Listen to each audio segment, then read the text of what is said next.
선생님 반갑습니다. 오늘도 이렇게 교회에서 다시 이렇게 뵐 수 있어서 너무나 감사가 됩니다. 성도님들 모두 이렇게 오늘 승리하는 하루 되셨는지 모르겠습니다. 요즘에 참 안 좋은 일들이 참 많이 있지 않습니까? 우리 성도님들께서 소천도 하시고 또 이렇게 아이도 이렇게 아프고 참 이런 걸 볼 때 마음이 참 많이 아프더라고요.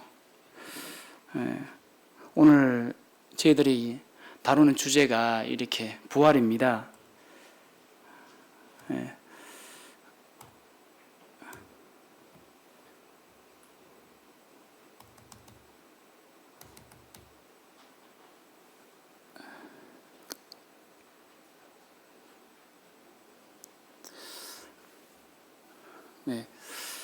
저희들이 주님 오셔서 이렇게 부활을 하게 됐을 때는 그런 아픔도 없고 그런 질병도 없고 또 늙지도 않을 것입니다.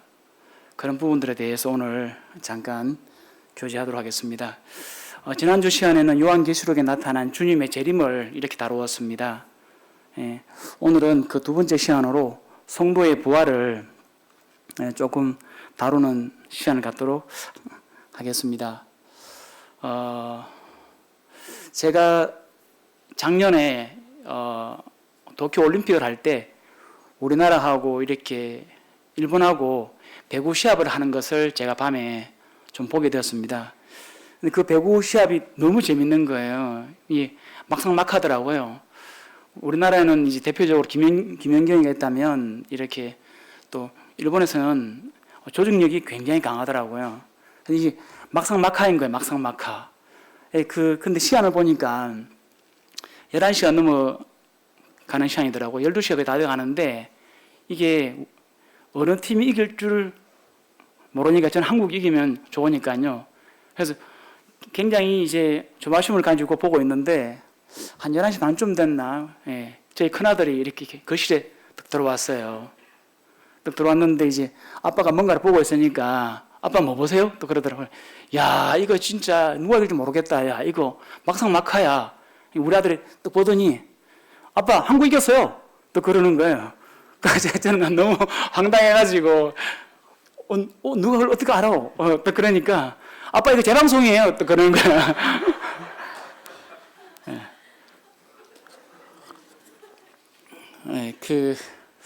그래서 저는 그 보면서 그런 생각을 했습니다. 어떻게 이거 시합을 밤 11시간 넘도록 할 수 있단 말이냐. 야, 이거 무슨 폐단이다. 그런 생각을 했는데 제가 재방송을 보고 있었던 거예요. 제가 그 12시 전에 자려고 많이 했었는데 그거 보고 자려고 이렇게 하다가 잠을 못 잤거든요. 근데 그거 보고 나니까 이제 안 봐도 되잖아요. 마음이 편하잖아요. 그래가지고 인터넷 검색해보니까 진짜 이겼더라고요. 이거 괜히 마음 졸였네. 그렇습니다. 우리 요한계시록을 공부하면 결론은 그겁니다. 이렇게 우리 주님께서 이겼다. 주님께서는 승리하셨다. 그리고 너네들도 승리할 것이다. 그러한 부분들을 우리에게 알려주는 것이 요한계시록이에요. 너희들의 현실이 지금 어려울지라도 결말은 이렇게 이기는 것이다 라고 이렇게 하는 부분들을 저희들에게 가르쳐 주고 있다고 그런 생각이 듭니다. 우리 다니엘서에 보게 되면 다니엘서 맨 끝에 어떻게 끝나냐면 이렇게 끝납니다. 너는 가서 마지막을 기다리라. 이는 내가 평안히 쉬다가 끝날에는 내 몫을 누릴 것입니다. 다니엘은 그 끝을 본 거예요. 다니엘은 세상의 끝을 보게 된 것이죠. 비록 그가 지금은 바벨론에 끌려와가지고 이렇게 나라도 없이 그렇게 살고 있지만 46년이 지난 이후에 예루살렘 성이 이렇게 다시 세워질 것이라는 것과 또 메시아가 온다는 것과 그리고 마지막 끝날이 어떻게 될 거라고 하는 부분들에 대해서 다니엘은 이렇게 알고 있었던 거죠. 그래서 하나님께서 다니엘이 그걸 알고 있으니까 너는 가서 평안히 쉬다가 제가 시합에 대해서 이제 보고 평안히 쉬는 것처럼 다니엘도 이렇게 평안한 마음을 가지고 있지 않았나 그런 생각이 듭니다. 성도님께서도 시간이 됐을 때마다 요한계시록을 공부하면 좋겠습니다.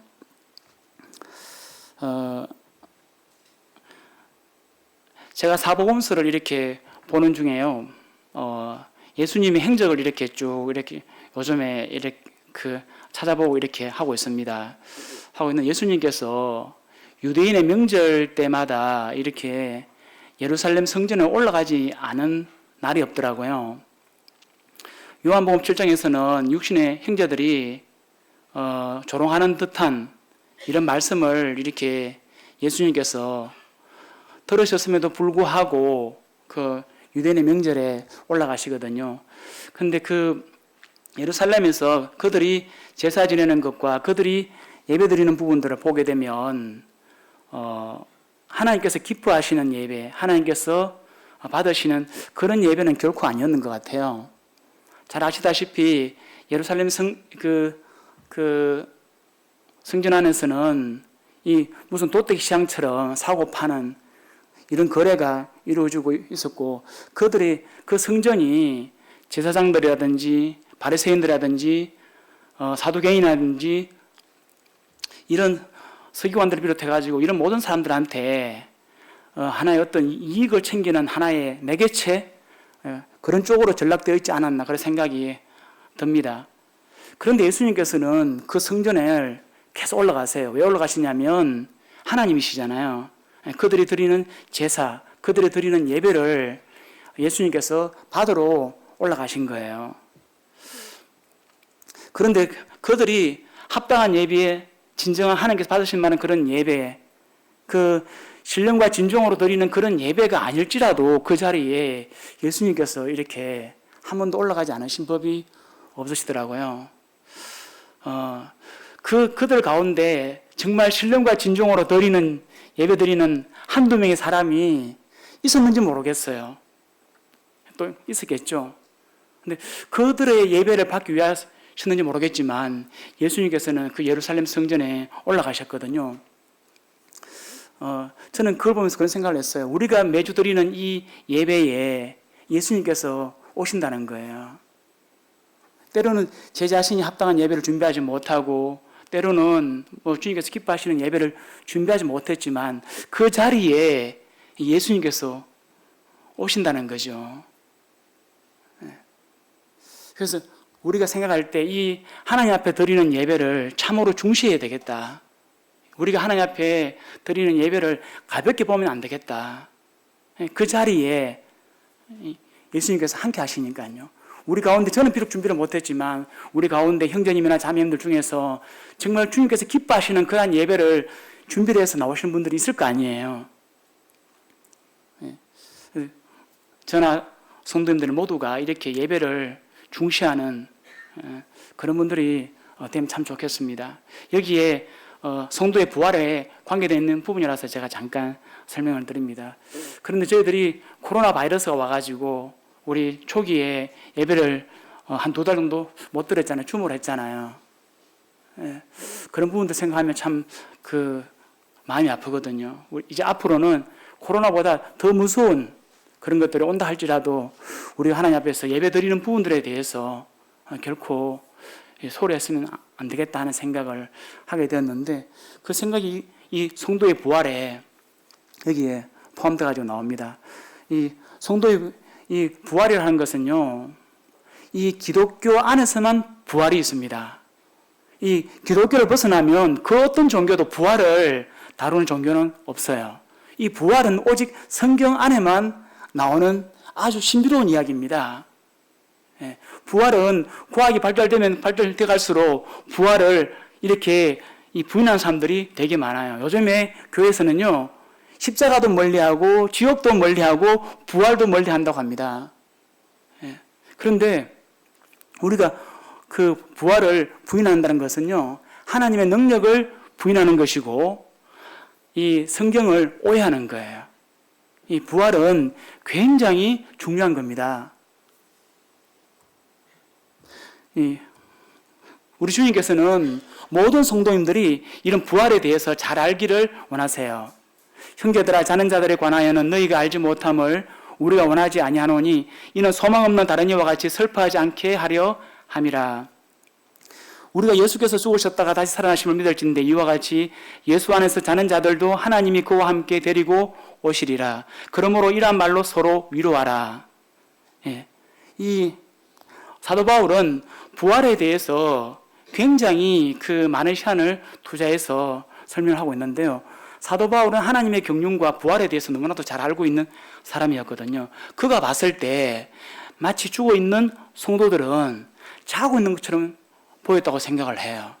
죽어 있는 것이 아니라, 왜냐하면 마지막 나팔 순간에 전부 다 갑자기 일어날 것이기 때문에. 그래서 사도 바울은 자는 자들이라고 이렇게 표현을 했는 것 같아요. 그래서 소망 없는 다른 이와 같이 슬퍼하지 않게 하려 함이라.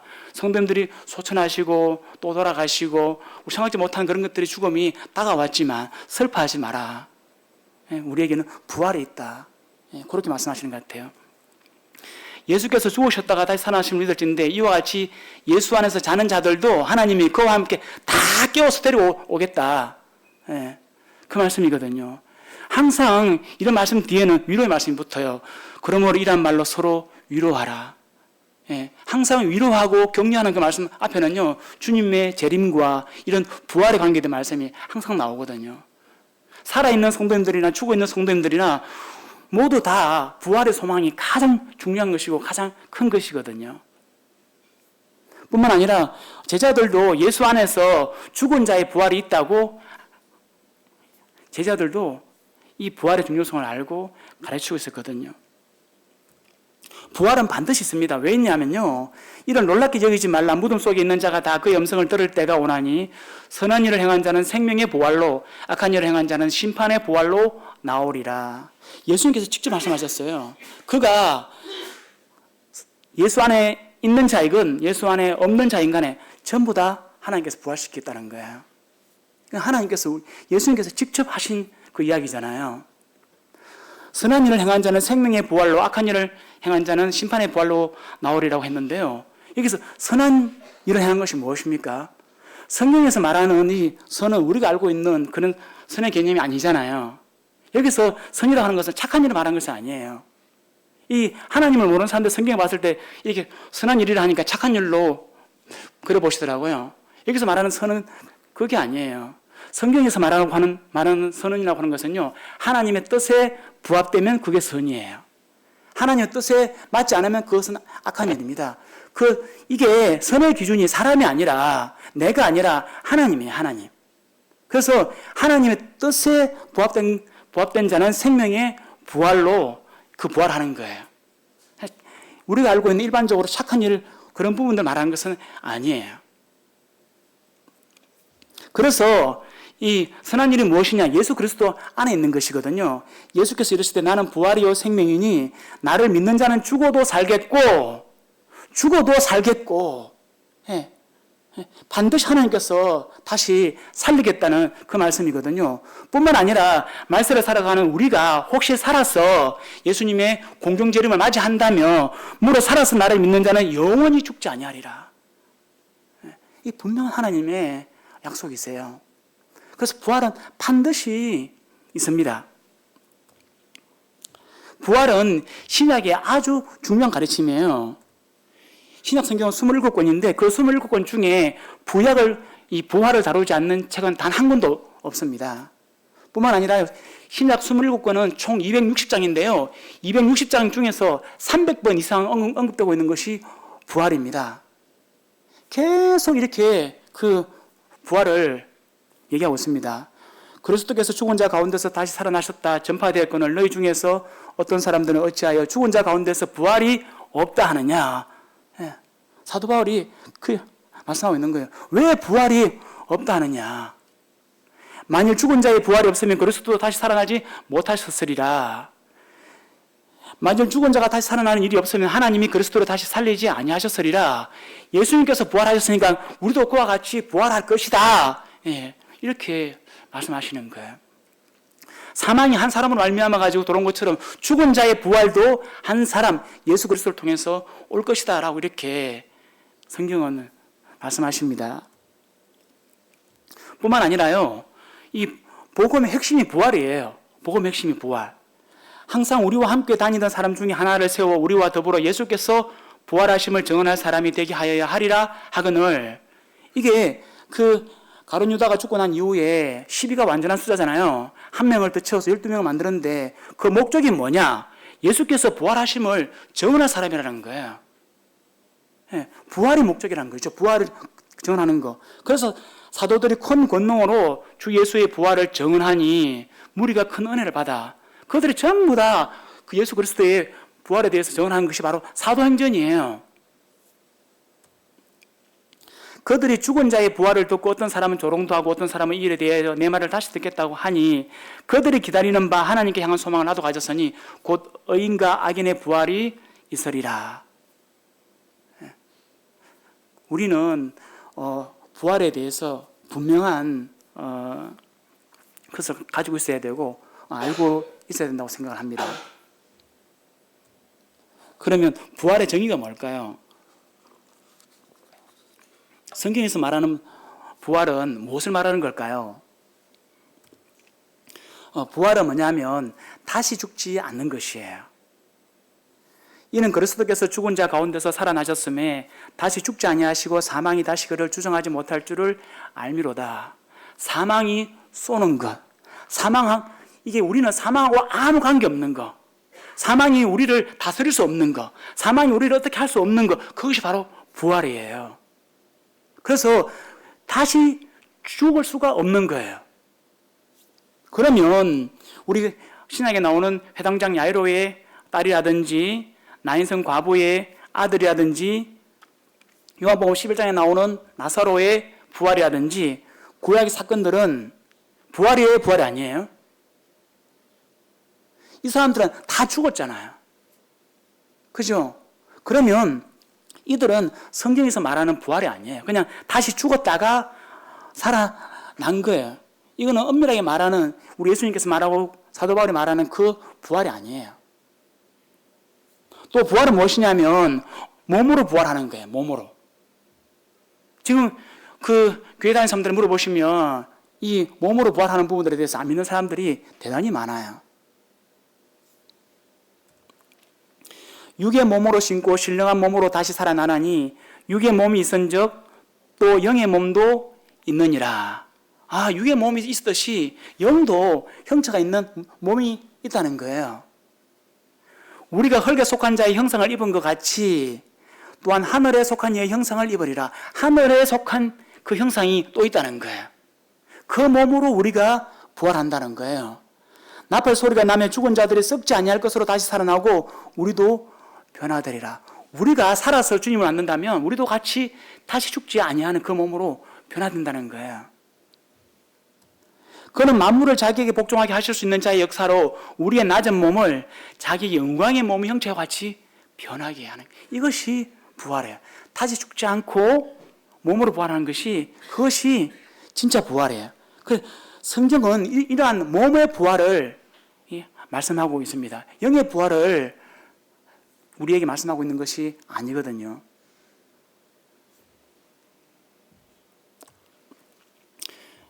이 사람들하고 얘기하다 보면 이 몸의 부활이 아닌 듯한 말씀을 또 이렇게 찾아서 이렇게 보여줘요. 이 보면 부활 때는 장가도 아니가고 시집도 아니가고 하늘에 있는 천사들과 같으니라. 하늘에 있는 천사들과 같다. 천사는 영이잖아요. 몸이 없잖아요. 그죠? 사람이 죽은 자 가운데서 살아날 때는 장가도 아니가고 시집도 아니가고 하늘에 있는 천사들과 같다. 이 말씀은 예수님께서 부활이 없다고 믿는 사두개인들한테 부활에 대해서 설명하시면서 이렇게 하신 그 말씀입니다. 이 말씀은 우리가 몸이 없다는 것이 아니라 부활한 이후에는요, 결혼 관계가 없다는 거예요. 천사들이 결혼하지 않기 때문에 결혼하지 않는 그러한 부분들에 봐서는 천사와 같다는 그런 말씀이에요. 몸이 없다는 그런 말씀이 아니거든요. 뿐만 아니라 비슷한 말씀인데요.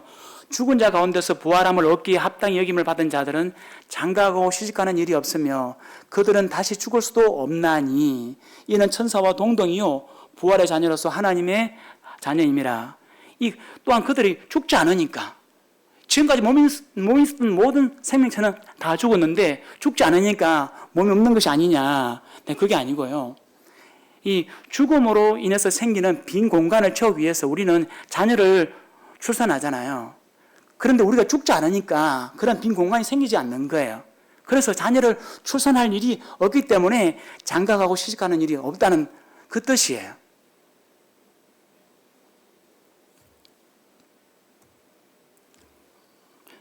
몸의 부활을 설명하기 전에 부활의 순서를 한번 잠깐 보고 넘어가겠습니다. 예, 가장 먼저 부활하신 분은 이렇게 예수님이세요. 예수님. 예, 이는 그리스도께서 죽은 자 가운데서 살아나셨음에 다시 죽지 아니하시고 사망이 다시 그를 주장하지 못할 줄을 알미로라. 이렇게 부활의 첫 열매는 예수님이시거든요. 그 이후에 계속 이제 부활이 일어납니다. 그 다음에 일어난 것이 거듭난 성도님들이 부활하시는 거예요. 주께서 호령과 천사장의 소리와 하나님의 나팔 소리로 친히 하늘로부터 강림하시려니 그리스도 안에서 죽은 자들이 먼저 일어나고 그 후에 우리 살아남은 자들도 그들과 함께 구름 속으로 끌어올려 공중에서 주를 영접하게 하시려니 그리하여 우리가 항상 주와 함께 있으리라. 사도 바울은 하나님의 나팔 소리로 이렇게 이 표현을 해두었는데, 하나님의 나팔 소리는 우리 군대 생활하신 분들은 잘 아실 거예요. 마치 성도님들이 군에서 아침 점호를 하기 전에 기상 나팔이 울리기 전에 다 이렇게 자고 있는 듯한 그런 모습을 이렇게 설명하는 것 같아요. 로마의 병사들이 다 깊은 잠에 빠졌을 때 이 나팔 소리가 우렁차게 쫙 울려나면 그 병사들이 일시에 쫙 다 일어나잖아요.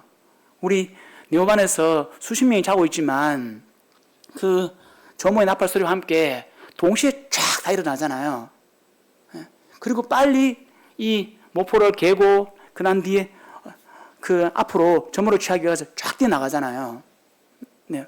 그런 부분들을 이렇게 사도 바울은 설명을 한 것 같아요. 우리 성도님들도 이 마지막 나팔 소리, 이 천리를 울리는 이 나팔 소리에 성도님들이 일시에 전부 다 무덤을 열고 동시에 다 일어나서 하늘로 예수님이 계신 그곳으로 전부 다 한꺼번에 다 날아 올라갈 거라고 생각이 듭니다. 그 모습은 엄청난 장관을 이룰 거예요. 오랫동안 무덤 속에 있었던 모든 성도님들이 세계 곳곳에서 하늘을 향해서 올라가는 그 모습은 엄청난 장관이 될 거예요. 아버지와 아들이 있는데요. 아들은 올라가고 아버지는 남을 수 있어요. 엄마와 딸이 있는데 엄마는 올라가고 딸은 이 땅에 남을 수가 있고요. 두 친구가 공부를 하는데 한 친구는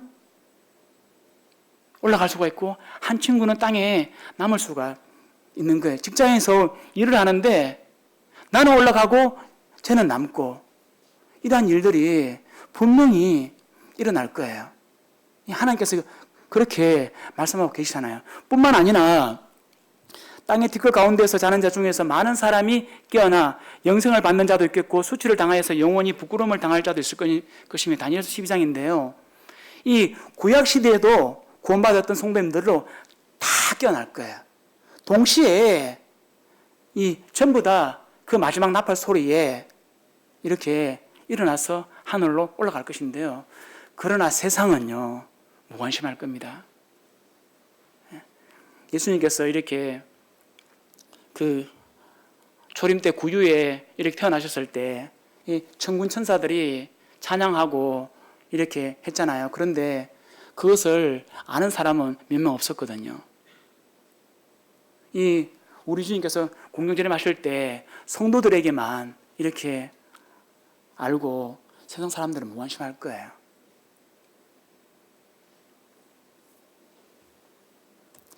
네.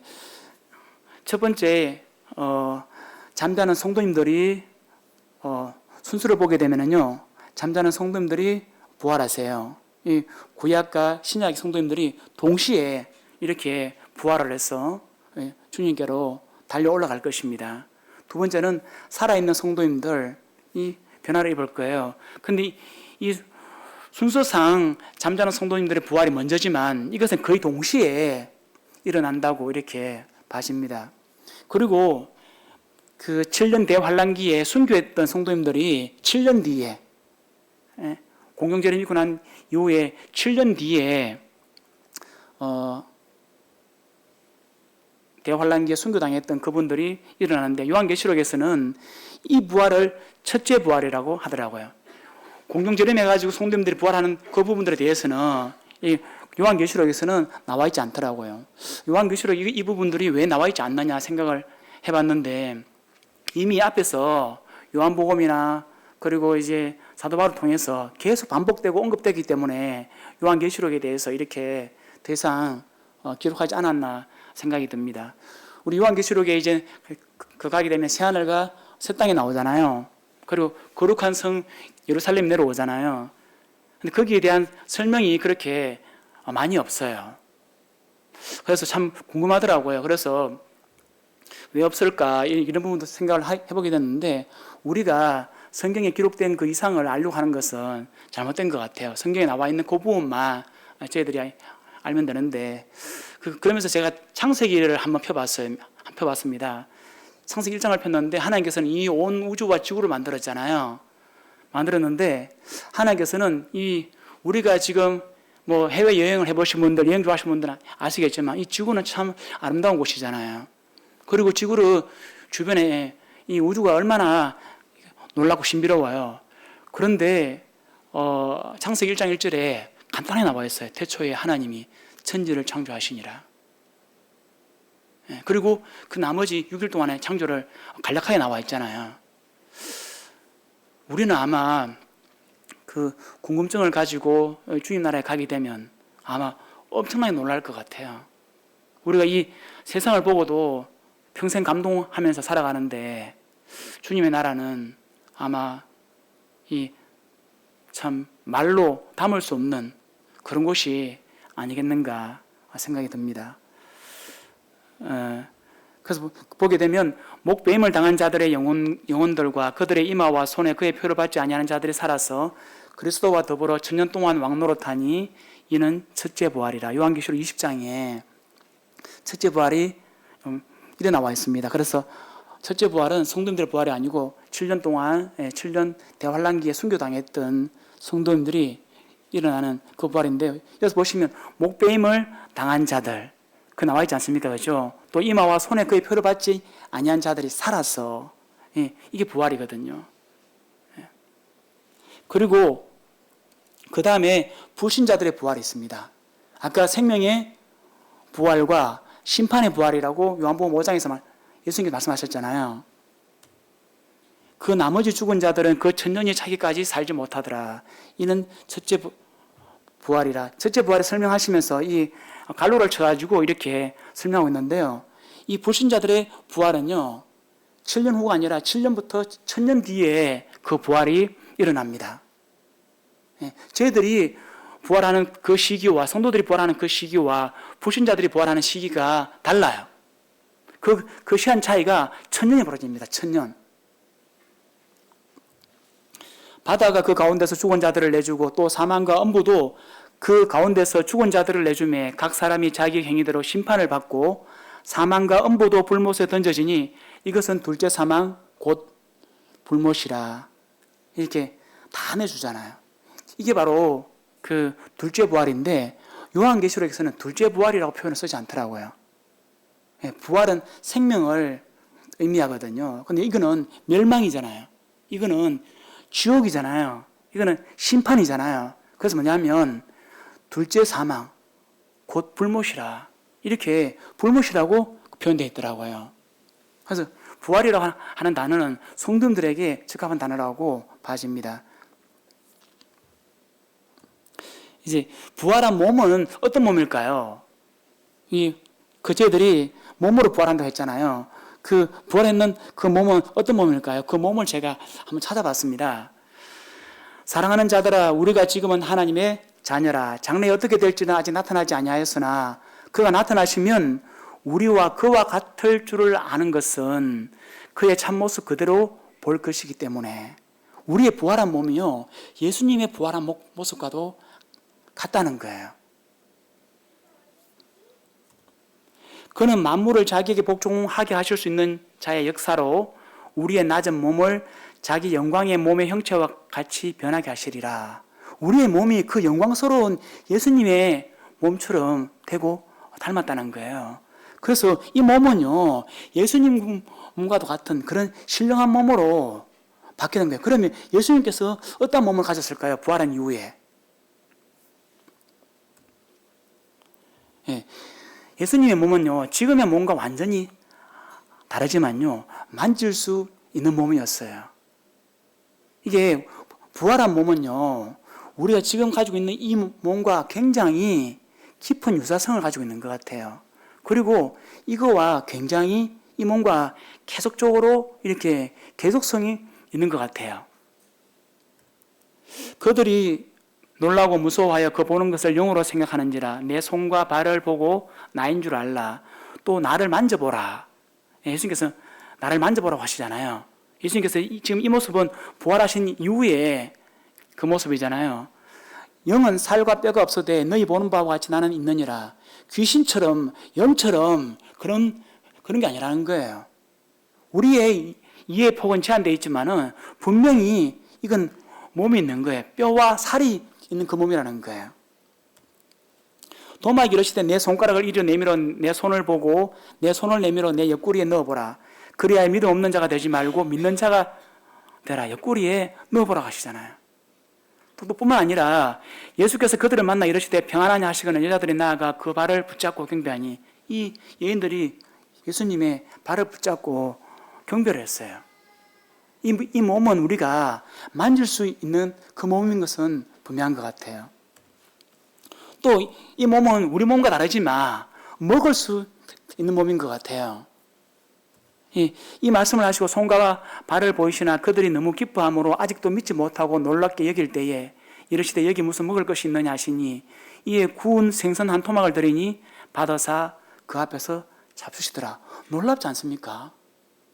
어떤 몸이길래 이런 몸일까요? 우리 몸의 한계를 넘어서기에 부활한 그 몸을 우리가 잘 알아보지 못할 수도 있는 것 같아요. 이 말을 하고 뒤로 돌이켜 예수께서 서 계신 것을 보았으나 예수이신 줄은 알지 못하더라. 한 번에 예수님을 알아보지는 못했어요. 그들이 서로 이야기하며 문의할 때 예수께서 가까이 이르러 그들과 동행하시나 그들의 눈이 가려져서 그인 줄 알아보지 못하거늘. 그 옆에 같이 동행하고 있었지만, 엠마오로 내려가는 그 제자와 같이 동행하고 있었지만 예수님께서 옆에 계신다는 것을 몰랐던 거죠. 또 그들이 놀라고 무서워하여 그 보는 것을 영으로 생각하는지라. 우리가 처음에는 못 알아볼 수도 있다. 그리고 넓지 않고 시간과 공간을 초월하는 그런 몸인 것 같아요. 부활 때는 장가도 아니가고 지집도 아니가고 하늘에 있는 천사들과 같다. 이렇게 그 나이를 먹지 않는 거죠. 시간에 지배를 받지 않는 그런 몸인 것 같아요.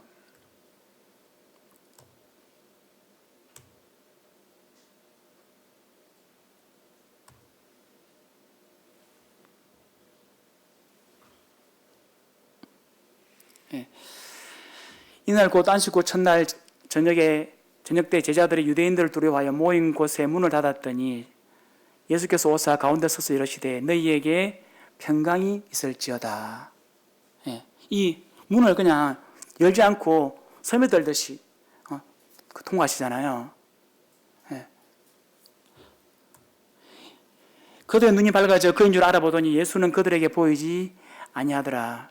예수님께서는 그 필요에 따라서 그들에게 나타나셨다가 또 필요에 따라서는 사라지셨다가 또 필요에 따라서는 벽을 통과하셨다가 이렇게 시간과 공간을 넘나드는 그런 몸을 가지고 계세요. 우리 또한 부활하게 되면 그런 몸을 가지고 있지 않겠는가.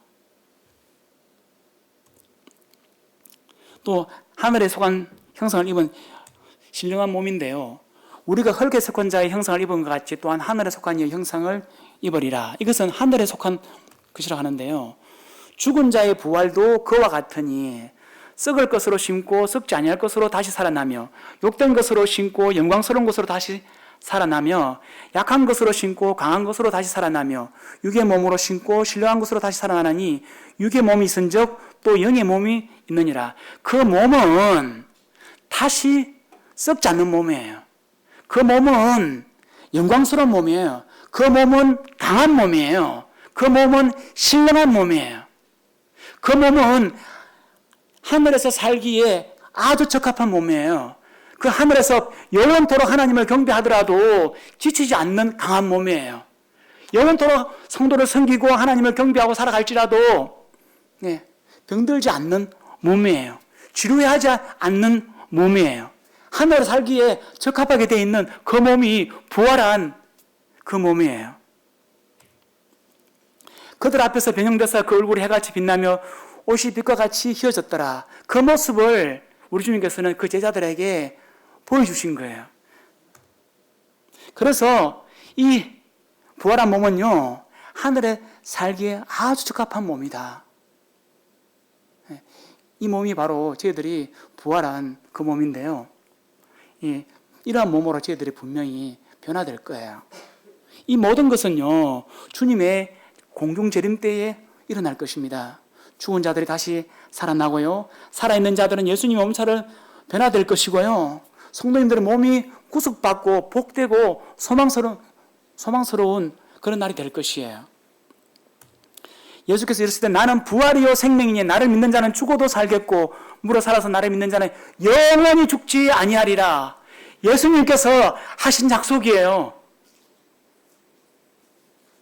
우리 주님은 분명히 부활이시고 분명히 생명이시고 그 모든 것들이 이렇게 한치의 오차도 없이 다 이루어질 거라고 믿습니다. 유대인 역사가 요세푸스가 기록한 12제자의 발자취를 추적한 게 있습니다. 이들의 삶이 어떤 삶을 살았는가 하는 부분들인데요. 제가 이 몇 개 정리를 한번 해봤는데요. 그 베드로, 야고보, 안드레, 마테, 도마, 바돌로메, 마띠아, 다메오, 시몬, 야고보까지 전부 다 십자가형을 당했거나 창에 찔려서 죽거나 참수형을 당하거나 그렇게 하셨어요. 이들은 무엇 때문에 이런 극한의 이런 죽음을 당했을까요? 그들은 무엇을 바라보고 이런 죽음을 두려워하지 않고 거기에 맞설 수 있었는지 한번 보겠습니다. 베드로는요, 예수님이 신문 받으실 때 3번이나 부인한 사람이에요. 그렇잖아요, 그죠? 또 베드로는 예수님이 장사될 때 다락방에 문을 닫고 숨어 있었던 사람이잖아요, 그죠? 그런데 예수님을 장사 지낸 지 얼마 후에 베드로는 바뀝니다. 베드로는 목숨을 걸고 예수님의 죽음과 부활을 전해요. 뿐만 아니라 베드로는 앞에 나와 있는 것처럼 예수님의 부활을 전하다가 십자가에서 순교하잖아요. 그 이유가 뭐냐 하면 예수님께서 부활한 그 부분을 게바에게 보이신 거예요.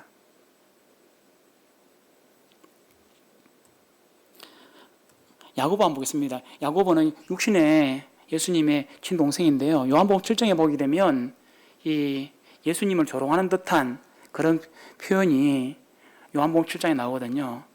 야고보는 예수님을 하나님의 아들로 믿지 않았어요. 30년 동안 자기가 형이라고 부르던 사람이 어느 날 갑자기 하나님의 아들이래요.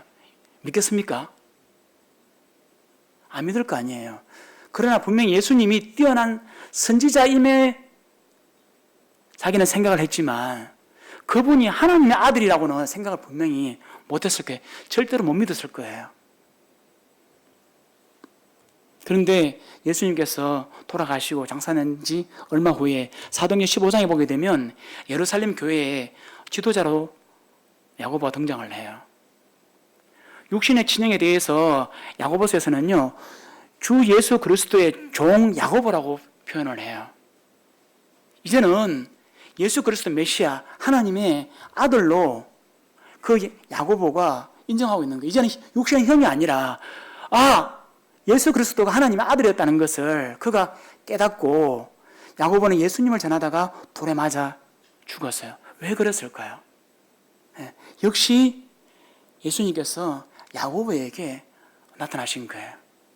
부활하신 그 몸을 야고보에게 나타난 것이죠. 사도 바울은요, 예수의 부활을 전하는 사람들을 잡아서 죽였잖아요. 제가 그때 유대인의 이 옷을 설명하면서 그들이 겉옷을 벗어가지고 사도 바울 앞에 이렇게 던졌잖아요. 그 겉옷이 의미하는 것이 권리, 신분, 그런 것이라고 제가 그때 한번 말씀드렸잖아요.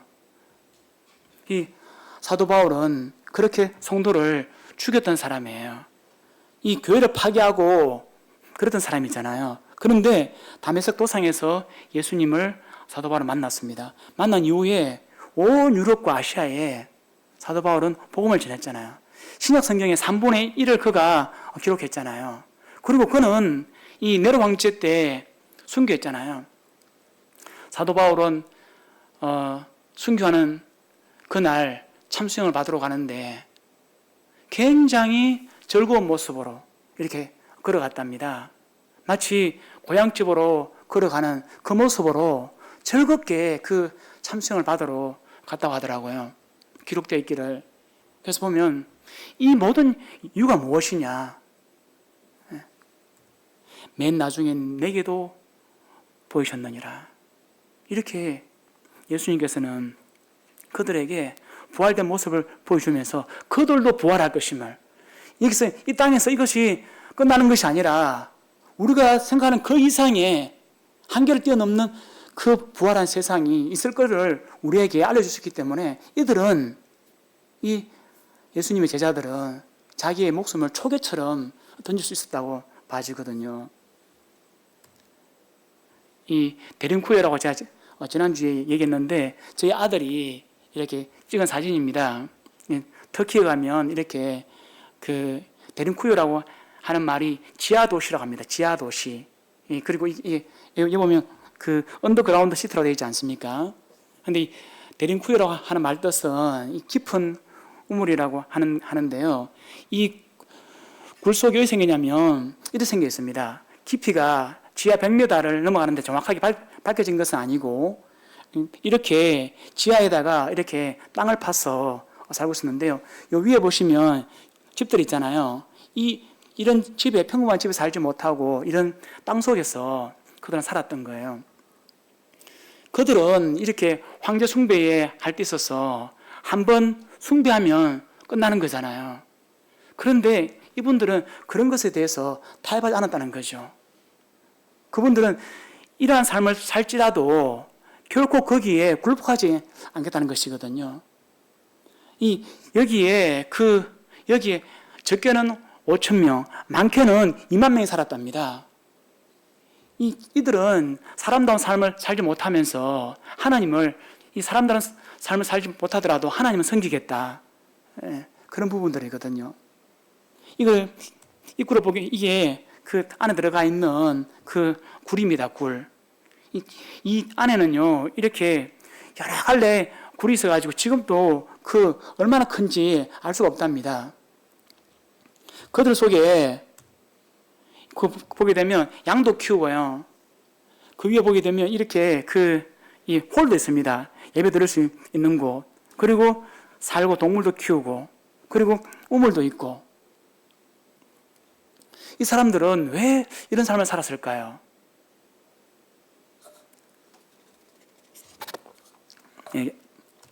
결론입니다.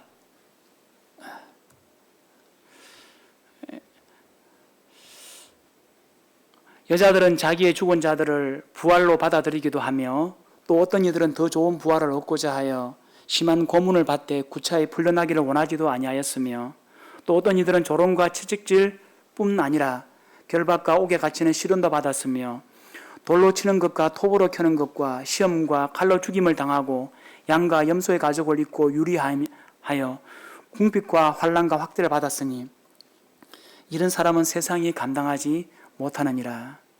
그들이 광야와 산과 동굴과 토굴에 유리하였느니라. 이 주님께서는 이 광야와 산과 동굴과 토굴에 유리하실 그런 부분들을 주님께서는 알고 계시는 것 같아요. 그들이 그런 삶을 살지라도, 제자들처럼 그렇게 엄청난 죽음을 당할지라도 그들이 왜 그렇게 했느냐 한 것은 더 좋은 부활을 얻고자 하여,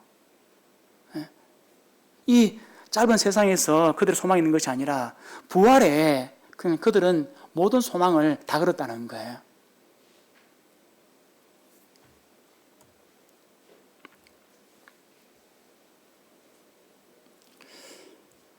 이러므로 우리에게 구름같이 둘러싼 허다한 정인들이 있으니 모든 무거운 것과 얽매기 쉬운 죄를 벗어버리고 인내로서 우리 앞에 당하는 경주를 하며 믿음의 주여 또 온전하게 하시는 이 예수를 바라보자. 이러한 삶들을 살아오신 분들이 너무나도 많아요. 우리는 이제 라오디게아 시대를 살고 있는, 교회 시대를 살고 있는 우리가 마지막 주자잖아요. 우리 앞에 정말 많은 분들이 이러한 삶을 살아오신 이 증인들이 너무나도 많아요. 그래서 우리도 이 무거운 것들을 다 내려놓고 경주를 해야 된다고 생각합니다. 나를 얽어매고 있는 것들이 너무나도 많잖아요. 각자 자신들이 다 알고 있잖아요. 저도 제 자신을 잘 알고 있잖아요. 우리가 마지막 주자로서 이런 부활의 소망을 가지고 살아가기 위해서는 이런 무거운 것들을 다 내려놓을 수 있어야 된다고 생각하거든요. 또 얽매이기 쉬운 죄를 벗어버리고 우리가 개인적으로 말 못하지 못하는 고범죄가 얼마나 많아요. 저도 많잖아요.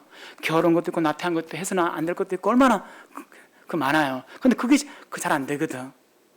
이제 그런 것들을 다 벗어버리고 저와 성도님들께서 인내로서 우리 앞에 당한 경주를 하면 좋겠습니다.